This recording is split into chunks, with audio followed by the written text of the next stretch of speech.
You?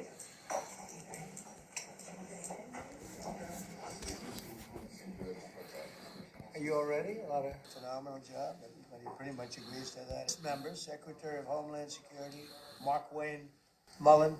Thank you, Mark.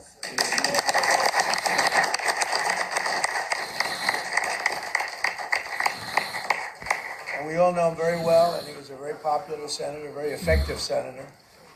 Effective probably being the more important word, JD, don't you think? Yes, sir. And we wish you a lot of luck. Thank you. I think you'll do fantastically well.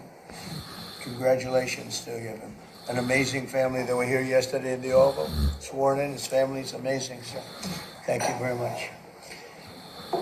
We're now on day 41 of the disgraceful Democrat shutdown of Mark Wayne's department. Congratulations. You came into a department that shut down by the radical Democrats. Right?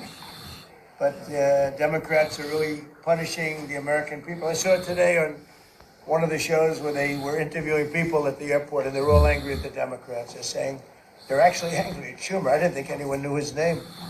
One woman said, that Schumer is disgraceful. He's a disgrace to our country. But they're angry at the Democrats. They know what's happening.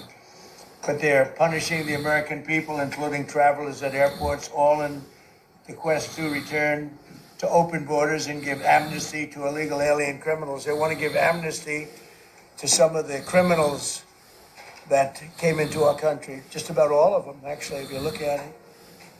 They love sanctuary cities, which is a sanctuary for criminals. They want to make sure they're taken care of. That's what we're fighting about. That's really what they're fighting. They don't talk about that, but that's what they're fighting about. They want to protect criminals. In many cases, 11,888 murders. Many of them, I will say, are gone now because of us. We got them out. But still have some left. Should have never happened. Should have never been allowed to come into our country. But we're not going to let it happen. We're not going to let the Democrats get away with this stuff. And people are wise to them. So they need to end the shutdown immediately, or we'll have to take some very drastic measures. This morning, I want to give an update on the Operation Epic Fury, which is an appropriate name because we are absolutely obliterating them. Over the past 3 weeks, we've been hitting Iran's military capabilities at a level that few people have ever seen before. People never knew there was such a capability. We have the strongest military anywhere in the world by far. I built it during my first administration, and I used it during my second administration. Unfortunately, because I'd rather not have to use it. But it's a display of force and precision and skill like nothing the world has really witnessed, although you got a pretty good witnessing of it in Venezuela also. And that was a smaller version of what we're doing now. We're crushing their missiles and drone stockpiles, destroying the defense industrial base. We've wiped out their Navy completely, their Air Force completely. We've wiped out a large percentage of their missiles. And the missile launchers, without the launchers, the missiles don't do any good.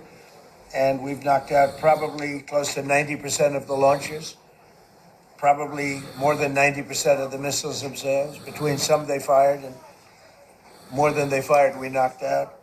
We've also destroyed a lot of the factories. We're continuing to do that, but a lot of the factories where they manufacture the drones and the missiles. The drones, too, are way down, but the reason they're down is they go one way and they don't come back, because for the most part, we're shooting them down. But we also are able to, we've really done tremendous damage to the places where they make them. And just so we set the record straight, because I've been watching the Wall Street Journal's fake news and all these stories that get printed like, oh, I want to make a deal. They are begging to make a deal, not me. They're begging to make a deal. And anybody that saw what was happening over there would understand why they want to make a deal. But they say, oh, we're not talking to them. Anybody would know that. And only a total fool. And they're not fools. They're very smart, actually, in a certain way. And they're great negotiators. I say they're lousy fighters, but they're great negotiators. And they are begging to work out a deal. I don't know if we'll be able to do that. I don't know if we're willing to do that. They should have done that 4 weeks ago. They should have done it 2 years ago.